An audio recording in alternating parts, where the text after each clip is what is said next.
When it comes to understanding the anxious brain, you might have noticed your thoughts shifting since anxiety and panic attacks became part of your life.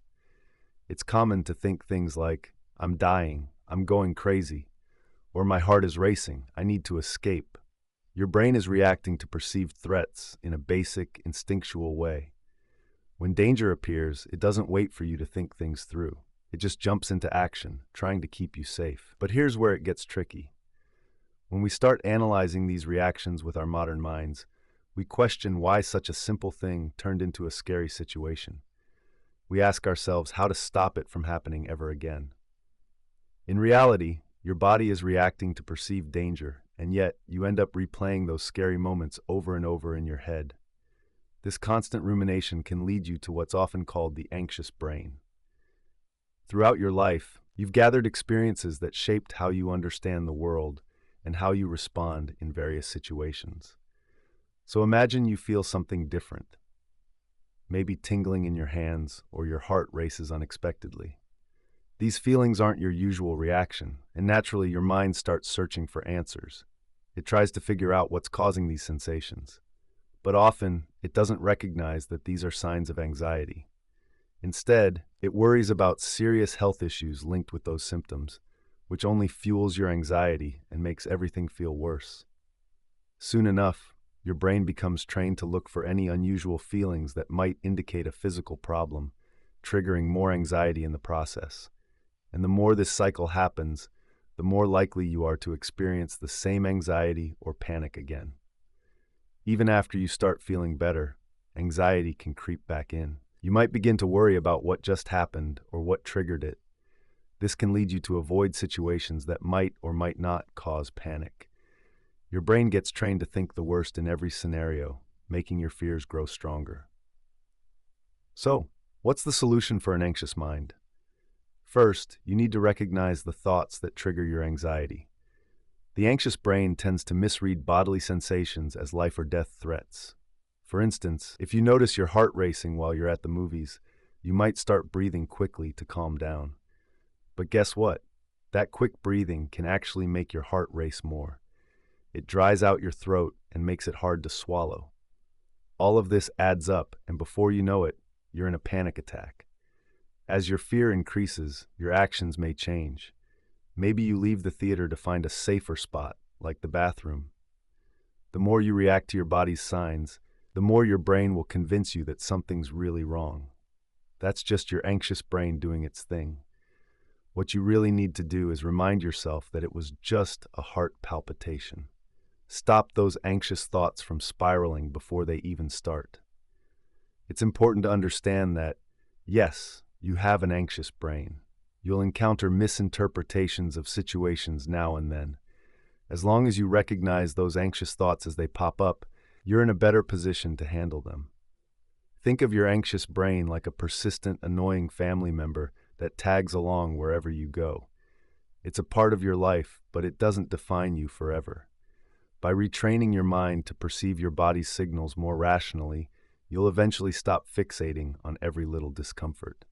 Now, let's get real about anxiety. I can't tell you how exhausted I feel listening to the same old misconceptions from people who are supposed to support us through our struggles with generalized anxiety, panic attacks, OCD, and other mental health issues.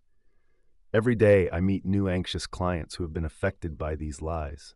People often get caught up in all sorts of tools and advice, which only makes their confusion and anxiety worse. But let's put a stop to that right now. It's time for some real talk. We also need to face the lies we tell ourselves that cling to us like glue, dragging us into a cycle of fear. First off, let's tackle the lie that thinking positively will make your worries vanish. That's just nonsense. I used to be the most positive, anxious person I knew, but deep down, I was just hiding the truth. Life isn't all good right now, and it's important to admit that. Next is the idea that you're stuck with anxiety forever because of a chemical imbalance or your childhood. I used to buy into that too, thinking my only option was to cope endlessly. But let me tell you, you can break free from this. Many people, including myself, have felt like life wasn't worth living, yet we've come back stronger and more thankful for life than ever. Then there's the belief that you have anxiety and panic attacks because of something outside of you. That's false. You're the one who feels anxious every day. You're the reason panic attacks happen. So stop searching for that miracle pill or technique. It's time to dive deep and get to the roots of what's bothering you. Be sick of feeling this way. Change starts now, not later. Find a plan that's worked for others and stick to it until you shift your mindset about your fears. And finally, the notion that if you've dealt with anxiety for a long time, it'll take just as long to recover. That's not true either. I've seen plenty of people, just like me, turn their anxiety from a crippling level down to manageable numbers in no time. So remember, time is on your side. You've got this. Things can change fast if you remember where your worries and panic attacks started. It's all about repetition. You've been filling your mind with fearful thoughts, and now those thoughts are driving your every move. But just like you built those habits, you can also create new ones. You can train your mind to understand that enough is enough. I know this sounds tough, but someone once told me that to make real changes, you have to be honest with yourself. So, that's what I did. I got tired of just living an okay life. I didn't want to settle for an okay relationship anymore either. I can guide you to beat anxiety, but if you don't take that first step, don't expect anything to change, no matter how much you know about your condition. We all have that critical voice in our heads, right? That little nagging voice that doubts us. It says you can't do this. But guess what? That voice isn't you. It's your enemy, the one trying to sabotage your success. Now is the time to make a change. Instead of listening to that inner critic, confront it. Tell it, just watch me. That critical voice won't control you any longer. You'll start tuning into your true voice, the one that comes from deep within. When you hear it, you'll feel a spark of empowerment. That's the voice to follow from now on. At the end of the day, think about what life is really about. What brings you joy?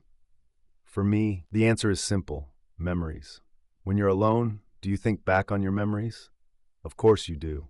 Right now, you're either creating a positive or negative memory that your future self will reflect on. Memories matter. Looking back at the 6 years I spent battling severe anxiety and panic, I realize I didn't have many positive memories. It's a bit sad, isn't it?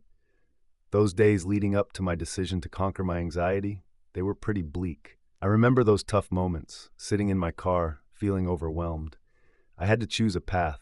Should I listen to that harsh inner voice, the one tempting me to stick to my comfort zone? That comfort zone, though, only led to more bad memories. Or should I trust my true voice? The one gently nudging me to find a way out of this painful cycle. Both options felt frightening. If I went with my inner critic, I'd remain trapped. I'd keep seeing doctors for my anxiety and winding up in emergency rooms for panic attacks.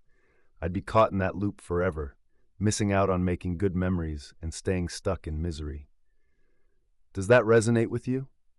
On the flip side, if I followed my true voice, I was stepping into uncharted territory. It was a place I didn't truly believe existed, a space filled with peace, happiness, and positive memories. But getting there wouldn't be easy. It would take hard work, patience, and dedication. Healing my mind and learning to manage my triggers wouldn't happen overnight. In the end, I had one clear choice.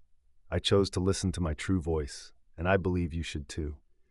In today's world, there's a lot of pressure to fit in. People tend to shy away from those who look or act differently. Confusion often leads to judgment because we don't understand what makes others unique. But don't fall for that trap of conformity. You can change your life, and you need to. If something keeps pulling you toward a place you don't want to go, it's time to make a change, just like I did to tackle my anxiety. Start paying attention to whether your inner critic or your true voice guides you. Make the right choice today and begin creating wonderful memories. Are your emotions working for you or against you? Often we don't realize just how much emotions shape our decisions. They drive us to create or destroy in our lives. So let's learn to harness our emotions and make them work for us. We act based on the emotions we feel in the moment. Emotions are complex. They can help us connect positively with others, but they can also push us away when they're really negative. For those dealing with generalized anxiety or depression, it feels like being stuck in a spiral of worry, fear, helplessness, confusion, guilt, and sadness. These feelings shape how we behave and interact with people every day, often without us realizing it. A small hiccup, like missing the bus or working late, can blow up into a big deal because those bottled up emotions need an escape. You might suddenly feel a wave of anger that leads to regret, or a deep sadness can wash over you out of nowhere, dragging you down even more. You might carry that nagging anxiety, that sense of doom, and no amount of support can seem to lift it. Many don't realize the deeper feelings or issues that bring on negativity and unhappiness. When you're hurt, you tend to bury those feelings to avoid dealing with them right away, which just traps them inside. Eventually, those emotions come out when you least expect it, causing trouble in your life. It's crucial to understand that when tough things happen, you need to address your emotions right away. Don't shy away from confronting whatever you're facing. Your feelings are signals. They call for a reaction. If you're feeling sad, for instance, dive into what's really causing that sadness, not just the current situation. Main emotions like sadness often carry secondary ones, such as guilt. It's important to recognize any secondary feelings that might be surfacing. You're never upset for no reason. There's always a trigger, and that can lead to a buildup of emotions you didn't even realize were there. Sometimes, when we push down our feelings, it can trigger emotional reactions that don't quite match what's happening in the moment. The trick is to recognize those deep-rooted emotions lurking beneath the surface. Address those feelings first. Once you acknowledge them, you can start to change your perspective and enhance your overall mood. Understanding what's behind your negative feelings can significantly help break the cycle of anxiety.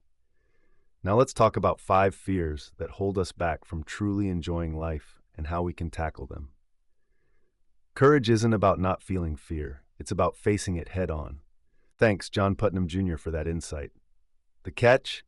It's easy to say, but dealing with fear can be tricky. I know this firsthand from years of letting fear direct my life, but despite the challenges, there's hope. You can conquer your fears, and there's a way to make life feel more manageable. First up, let's tackle the fear of flying. It's one of the most common phobias because being in a small space with strangers can feel really uncomfortable. Plus, we can't ignore the scary what-ifs once we're airborne. To calm those nerves, try some intense exercise a few hours before your flight and have a soothing phrase or mantra ready to recite during tense moments. That combination of physical fatigue and repetition can ease your anxiety and help you relax until you reach your destination. Next, there's the fear of judgment. The worry about being criticized often stops people from taking chances.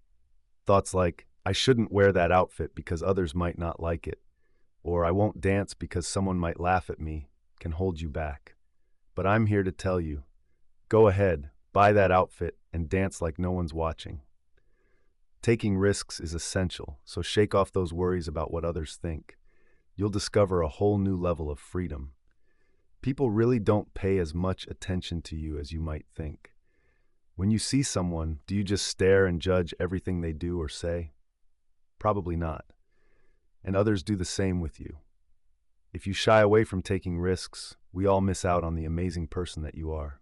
We need your uniqueness in our lives. Have you ever heard that quote, "If you knew you couldn't fail, what would you do today?" I love that. A few years ago, it inspired me to step up and embrace my role as the anxiety guy. Could I fail? Sure, that's a possibility. But what matters is that I'm helping others improve their lives, and you can do that too. You're not alone in feeling held back by the fear of failure, and you won't be the last. But think about it. How painful will it be to look back in 20 years and realize you didn't pursue what you truly wanted just because you were scared? Now let's talk about the fear of driving. This fear might stem from a past experience, like feeling anxious or having a panic attack while driving, or even a bad run-in with another driver. Your mind might be blowing that situation out of proportion. Your subconscious has decided that driving is a huge threat, and now that fear lingers in your mind. But just like your brain conditioned that fear, you can retrain it to see that those fears won't actually come true. Start by reminding yourself that the threat isn't real. Gradually build your confidence with defensive driving techniques, staying aware of everything around you. Begin with short drives alongside someone who can offer support, then work your way up to longer trips on your own. And always have a plan for what to do if your anxiety creeps up on you. Lastly, let's face it, fear of death is one of the toughest fears to deal with. There are a few ways to deal with that fear of dying, which really fueled my anxiety and hypochondria more than anything else. First, I realized that death is just part of life. We're born, we live, and eventually we die. It's a cycle that keeps spinning. Accepting that helped me ease my mind. The second thing was allowing myself to worry about death when the moment came. I learned to just sit with the anxiety that bubbled up when I thought about it. If you don't fight it or turn it into a mountain of worry, those anxious feelings fade away pretty quickly. Just sit quietly with the discomfort. It will pass. And if you ever feel really desperate, consider exploring some beliefs about life after death or reincarnation. There's comfort in thinking that we might move on to another existence or life. As Tony Robbins often says, problems are just part of being alive. These fears are also problems, and they show we're living, even if it feels limited in some ways. A solid way to handle your fears is by gradually desensitizing yourself to them.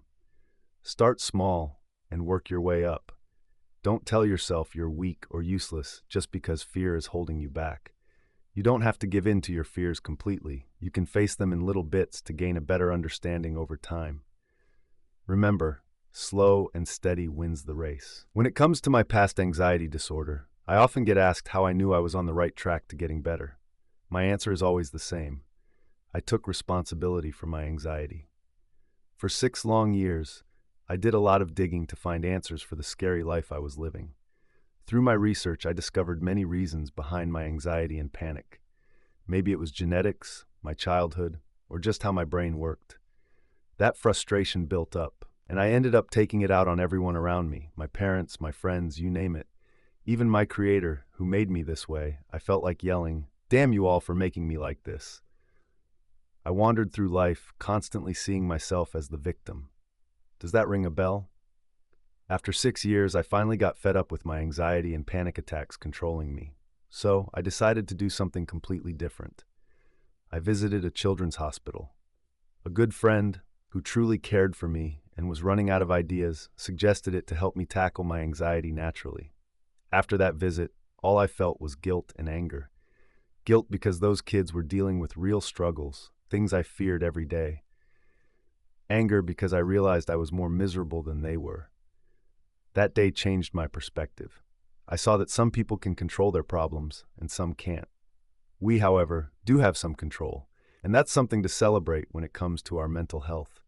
From that moment on, I stopped being a victim and quit playing the blame game. I wanted to remember that feeling of control forever. So I got a tattoo on my forearm that says, "All power is from within and under our own control." It was a constant reminder that I had choices. As I worked through my anxiety, I leaned on my favorite sport, tennis. When a match wasn't going my way, I had 2 options. I could throw my racket and feel defeated, or I could think my way through it and try to win.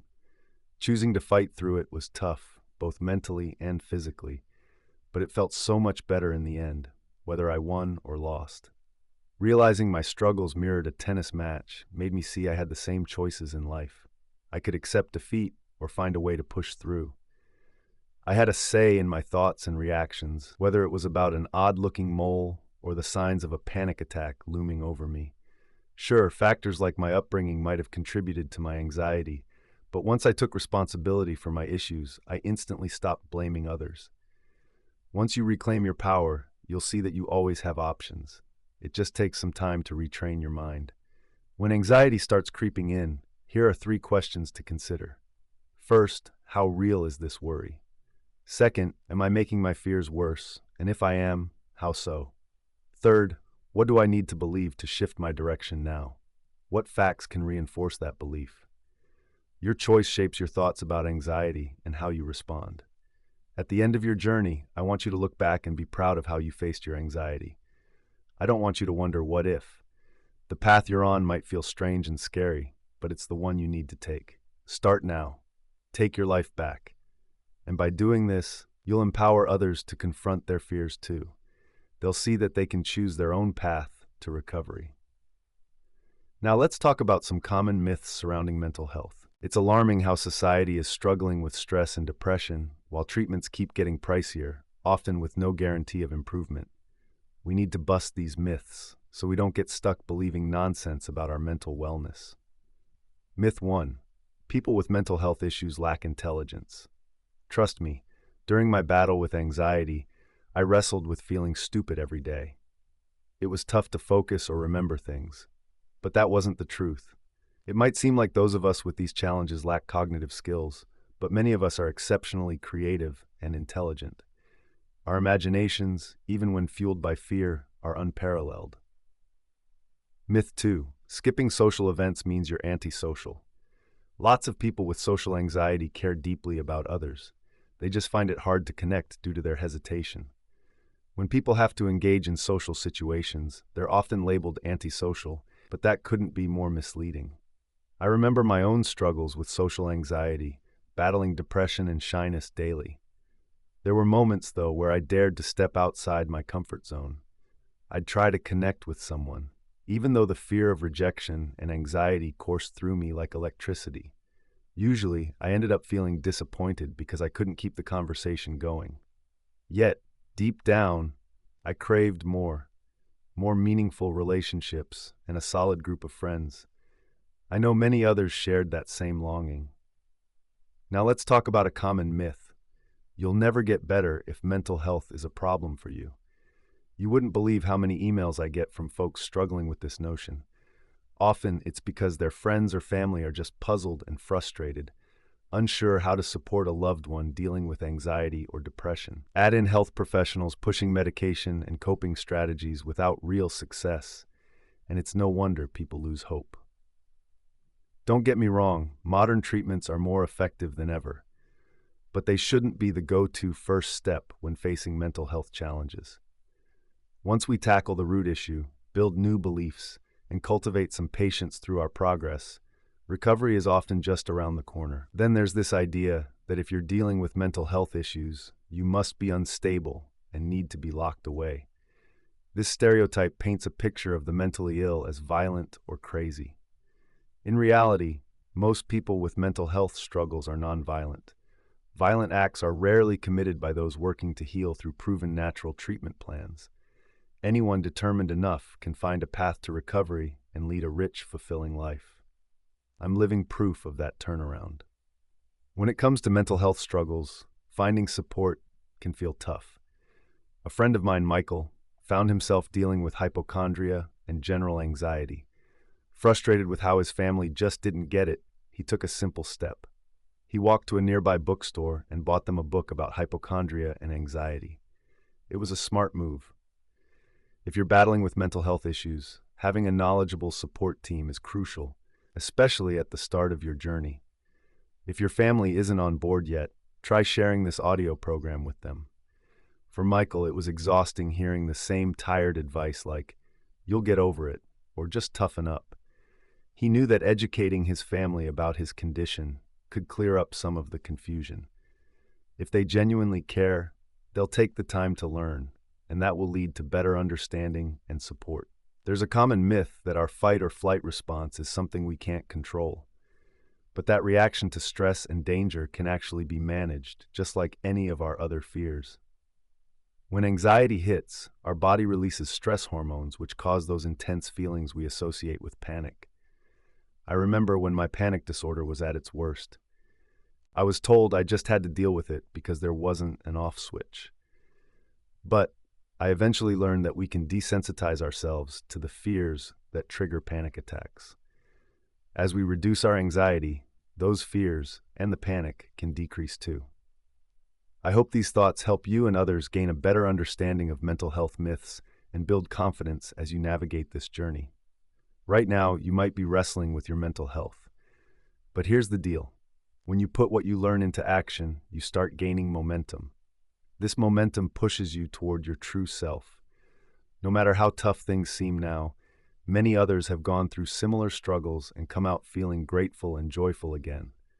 And guess what? That can be you too, as long as you embrace and apply what you're hearing in this audio. So let's talk about why people often feel stuck. Generalized anxiety disorder and panic disorder can be real tricksters. They can make you feel like you're losing control, going crazy, or like something terrible is about to happen.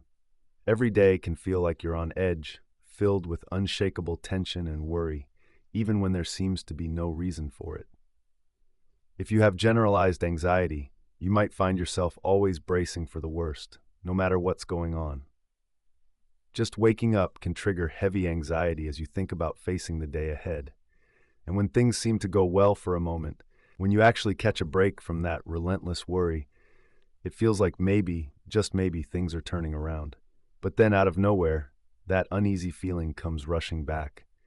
You might start feeling dizzy or have a hard time swallowing. What happened, right? Why is this happening again? Let's break down 3 reasons you might be stuck in that cycle of panic and anxiety that only worsens your generalized anxiety. First off, you fall for the bait. As humans, we instinctively try to protect ourselves. So, when sudden anxiety hits, we usually jump to deal with those scary what-if thoughts consuming us. But trying to push those overwhelming thoughts away just feeds them more. The first step to overcoming generalized anxiety disorder is accepting these thoughts and feelings. I know, it's tough to accept what you're feeling in those moments, but it's not impossible. Are you ready to learn the 2 key things to help you move forward? There are 2 key ideas that can help beat your anxiety: confidence and momentum, along with total acceptance. But many of us punish ourselves daily for just being ourselves. Like the email I got last night from a 21-year-old named Tom. Tom struggles to leave his house for even 20 minutes. When he does, it's a challenge, and soon enough he's back home, usually in tears. He's scared of everything: small talks, big crowds, and he feels like he could lose control of his mind or body at any moment. When I asked Tom why he thinks he's dealing with this generalized anxiety and a bit of a hypochondriac mindset, his answer hit hard. He said he doesn't feel like he deserves to be happy and thinks he has nothing to offer the world. That broke my heart. Tom didn't believe he was entitled to joy or abundance, which trapped him in fear and made him feel stuck at home. It only made his anxiety and panic attacks worse. Right now, it feels like there's no way out for him, but luckily, I found a way. I suggested Tom try 3 things: pick up a hobby, establish an exercise routine, and start gardening. With gardening, he has to begin small and gradually add it to his daily routine. This will help him reshape what being out in the world is like and pull him out of that cycle of self-punishment.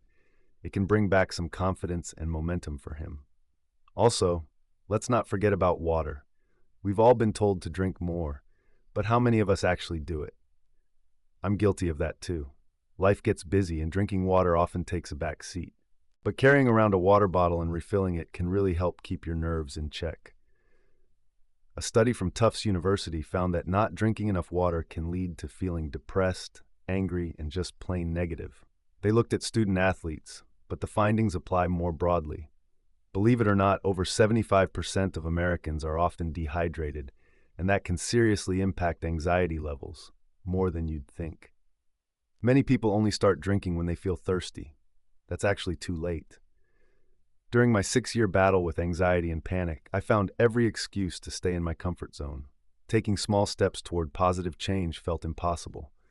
But I learned not to let excuses hold me back on my journey to recover from anxiety and panic. If I can do it, so can you. Don't rush ahead until you've fully understood what we've discussed. Now, there's a pair of words that those of us who deal with anxiety need to ditch. What if? Anthony Robbins nailed it when he said that if you want different outcomes in life, start asking yourself different questions. Back when I struggled with anxiety and daily panic attacks, those 2 words shaped my life. I asked myself what if at least 100 times each day. Let me share a few moments I remember clearly. Picture this. I'm at the mall, and I wonder, what if I panic like last time? Will people think I'm nuts? What if I never step foot in a mall or any crowded place again? Then there was that tennis match. What if my hands start shaking again? Will my opponent think I'm losing it? What if he tells everyone that I should be locked up? Driving was no different. What if someone cuts me off and my anxiety spikes again? Will I have to pull over call for help, and face a $300 bill for an emergency that wasn't even real. The words, "what if," controlled everything. Rarely did I think, what if, without something like a panic attack actually happening. Those are just three examples, but trust me, there were countless more. What if trapped me, keeping me stuck in my basement for 31 days. Sure, I'd manage a short walk now and then, but that was it.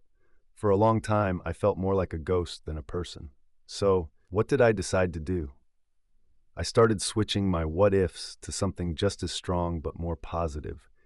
It changed the way I connected with my fears. Whenever anxiety crept in, I replaced those fearful questions with three powerful words: ride the wave. Making a big move to Bali seemed like it could shift my perspective. I thought a new environment would solve my issues. And you know what? When I surfed there, it felt like the only time my mind was quiet. Nothing could disrupt my thoughts. I just focused on riding the wave without worrying about falling off or encountering a shark. In those moments, I experienced true freedom. I began applying that ride the wave mentality to my anxiety and panic, and it worked wonders. Instead of letting fear take over, I would say, "I'm feeling dizzy at the mall. I'll just ride the wave." Even on a bumpy plane, I would remind myself, "This flight feels shaky, but I'll just ride the wave." I learned to embrace those feelings without adding any extra fear. Eventually, I found myself less interested in the what-ifs that used to trouble me. Sure, it took time to change my mindset.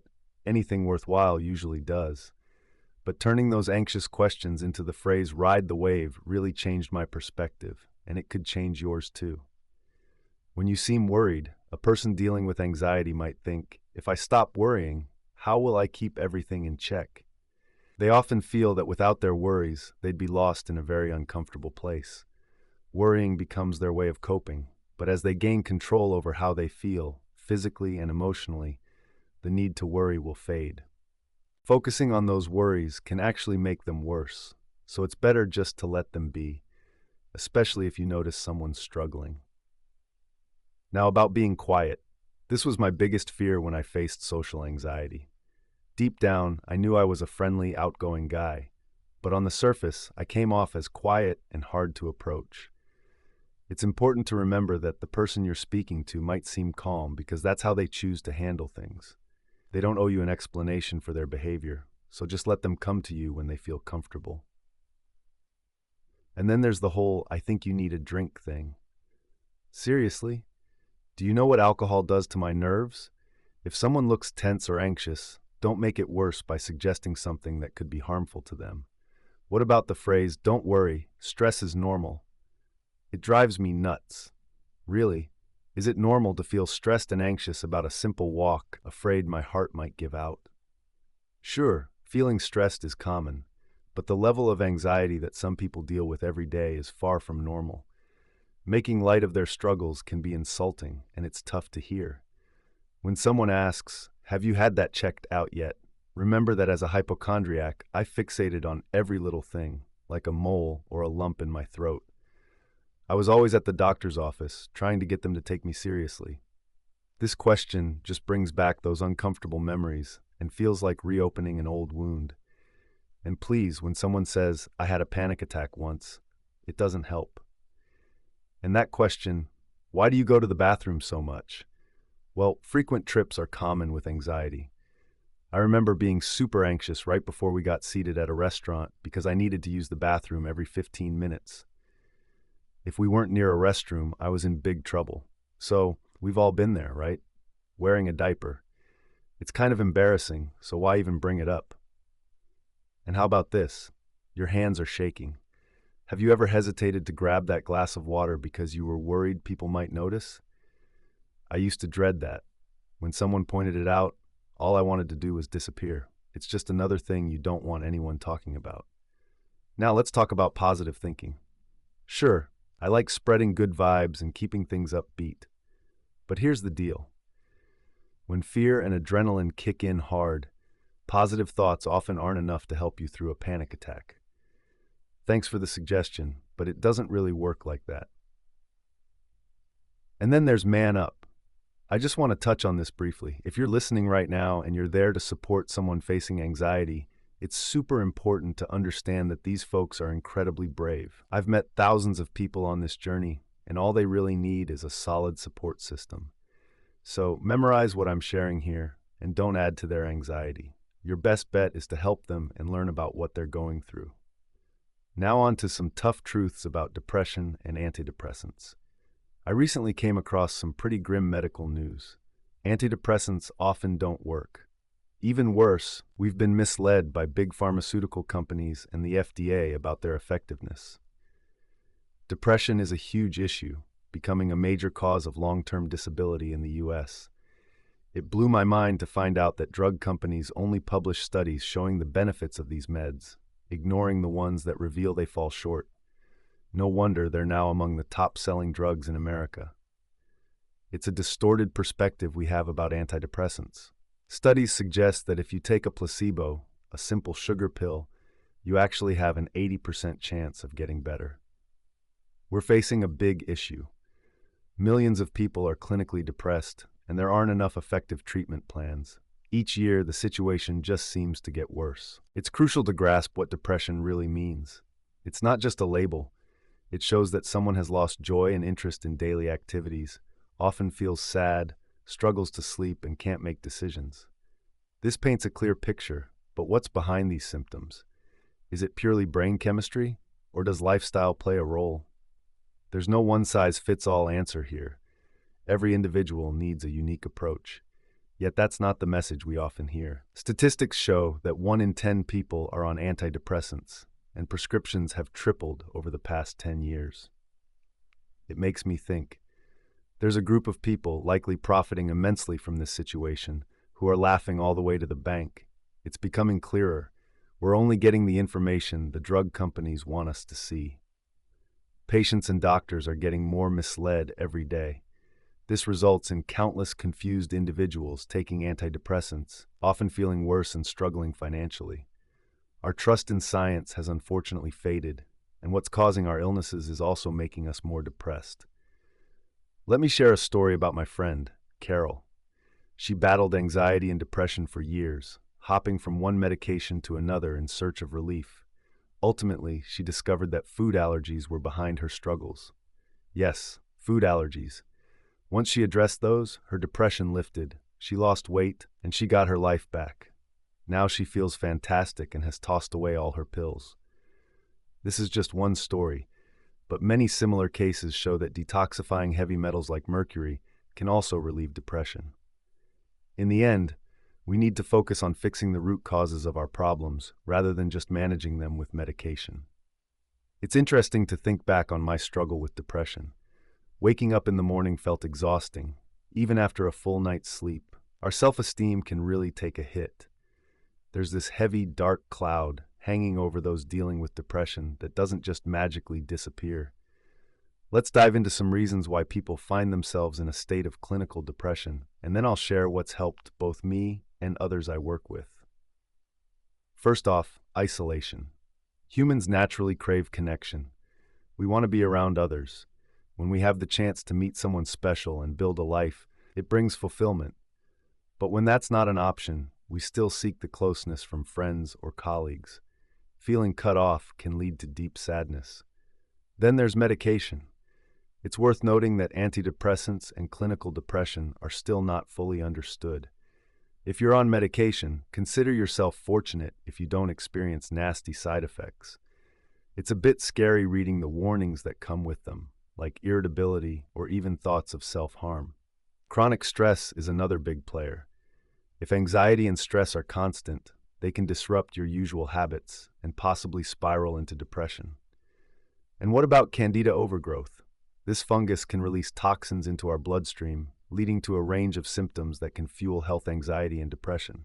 I've seen this in my own life and in others.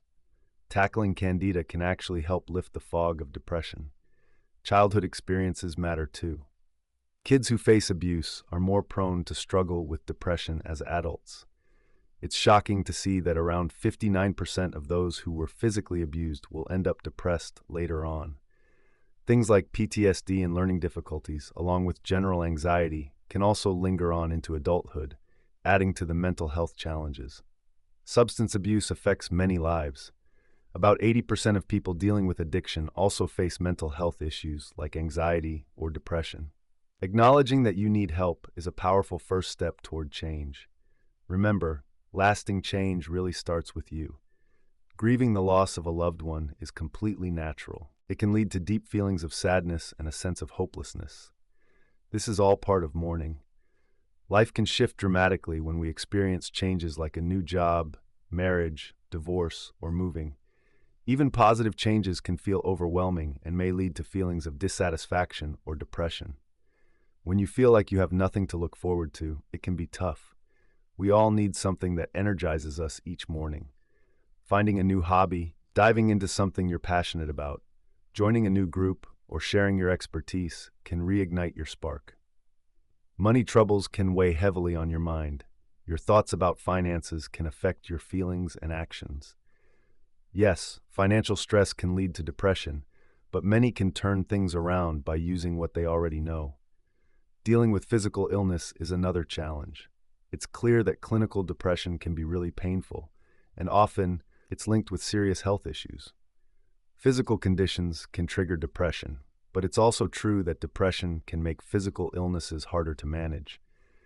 That's why catching and treating depression quickly is so important. Meanwhile, the average American spends over 5.5 hours a day consuming media. It's no wonder that this exposure can lead to feelings of depression. The messages from the media often promote aggression and risky behaviors. This can naturally increase anxiety and fear. Plus, consuming media late at night can disrupt your sleep. All of this makes it harder to maintain a healthy mindset. It's easy to get stuck in a cycle of negative thinking that fuels our fears. I spent 6 years battling anxiety, and the biggest wall I hit was the fear of failing. It kept me trapped and scared. But here's what I learned. Trying and failing isn't the real failure. The real failure is never trying at all. If the fear of failing is dragging you down, remember that regret is much heavier to carry than failure.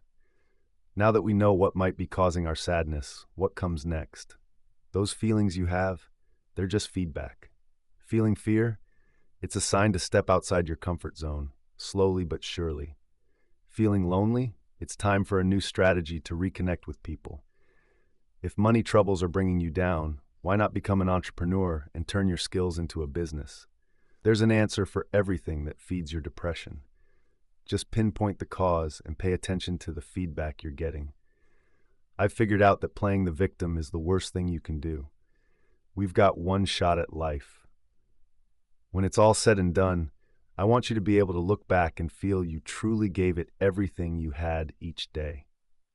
Now let's talk about St. John's wort, a yellow flower that some say can help with anxiety and depression. I've had mixed opinions about this herb, and I'd like to clear up some confusion since there's so much ongoing debate about herbs for mental health. So, how does it work? St. John's wort has important compounds like heparin, which might work like antidepressants. It impacts the levels of serotonin, dopamine, and norepinephrine, key brain chemicals. Personally, I found it useful during my moderate days of depression, but when things got really tough, it didn't help me much at all. Just because things didn't work for someone doesn't mean they won't work for you. A good friend of mine swears by this herb for his sleep issues. He says it helps him unwind and focus better. There's also research that backs him up on this. In ancient times, herbalists and doctors used this herb as a sedative and for treating malaria. I found it to be pretty effective too, especially for burns or insect bites. St. John's wort impacts the nervous system and helps the digestive system. Its antiviral powers can boost your immune system and work well against colds and the flu. But could it just be in our heads? If you're dealing with mild to moderate anxiety or depression and prefer something natural over antidepressants, I'd say give St. John's wort a try.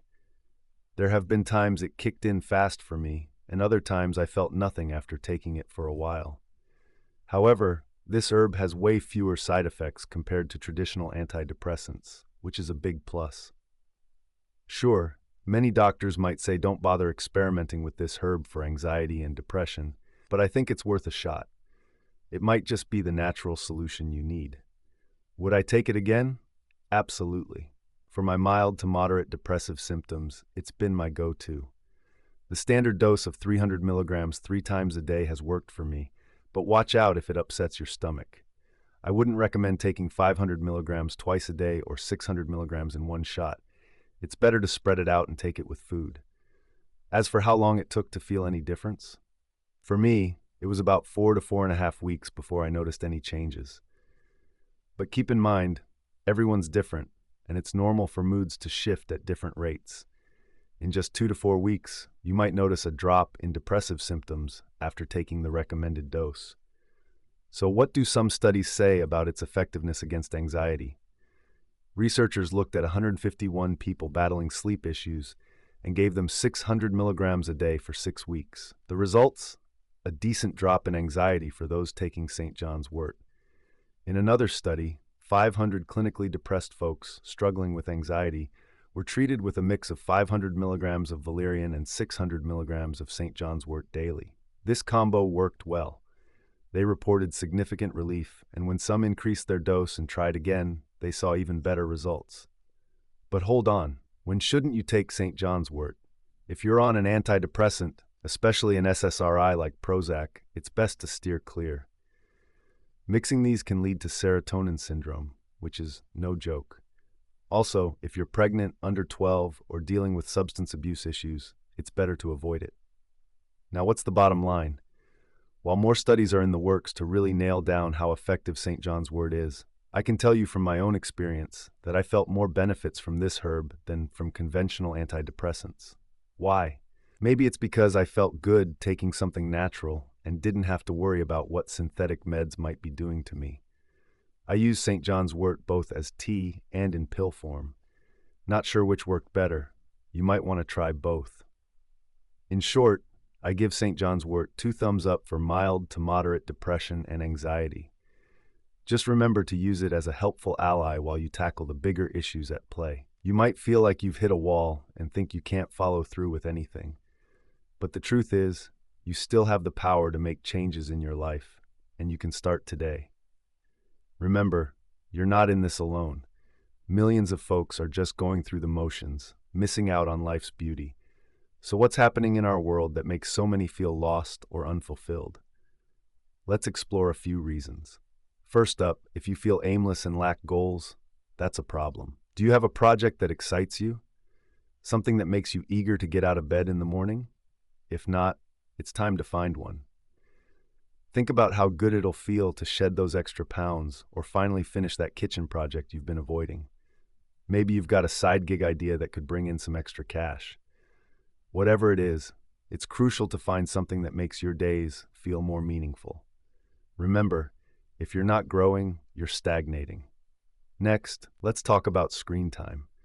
If you spend too much time in front of the TV, it's time to cut back. Ditch the box and use that time to read, explore interests online, or hang out with your kids after work. Think of new options instead of zoning out in front of the screen. Get involved in life, no excuses. Now, let's get real about your diet. Are you putting in enough effort to make healthy meals for yourself and your family? Are you even aware of the chemicals in the processed foods you eat? There's plenty of evidence showing that a fresh, healthy diet can boost your metabolism and brain chemistry, which is tied to your energy and mood. So take some time to whip up fresh meals. And why not start supporting local farmers and businesses by buying their produce? Finally, watch out for that victim mentality. We all fall into this trap now and then. When you're deep in conversation, notice how often it shifts towards dwelling on problems. Recognizing this can be your first step to breaking free. There are plenty of things that may feel wrong in your life, but let's focus on what's going right instead. We all have so much to be thankful for. It's important to acknowledge our blessings instead of fixating on our problems, the little inconveniences we might call first world issues.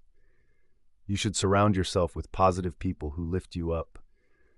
If there's any negativity in your life, like toxic relationships, it's time to cut those out.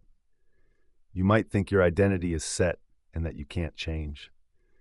But here's the truth. Anyone can learn and grow if they want to. You have to reach a point where you're fed up with how things are and want to change. You're not trapped. You can turn things around. Remember, feeling anxious or down doesn't have to define you. When you avoid things that scare you, you're missing out. Listen to that voice urging you to face your fears. When you do, you may find it's nowhere near as bad as you feared. There's nothing quite like the thrill of conquering something you've always dreaded. You don't want to look back later with regrets over fears that seem silly in hindsight. Trust me, they are silly now too. Maybe you think you don't deserve happiness for some reason, but everyone has a right to seek joy in life. Make a list of things that make you happy. It could range from a fun day at an amusement park with your kids to a soothing bubble bath. We often neglect self-care because life is so busy, but let yourself enjoy something that brings you joy every day. You truly deserve it. And don't underestimate your potential to create change. Steve Jobs once asked if people wanted to change the world or just sell sugary water. I'm not a fan of sugary water, so I'm all in for changing the world. How about you? You can achieve anything you want. Everything in this world started with just one person and one idea. You don't have to make groundbreaking inventions to make a difference. Just look around. You have the power to transform your life and the lives of those nearest to you. All it takes is giving yourself that chance. Now let's talk about rejecting help. You might see asking for help as a weakness, but let me tell you, it takes real strength and courage to reach out. Remember, what goes around comes around.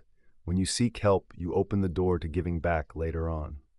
If you're feeling stuck, talk to someone who's been in your shoes, or even reach out to a professional.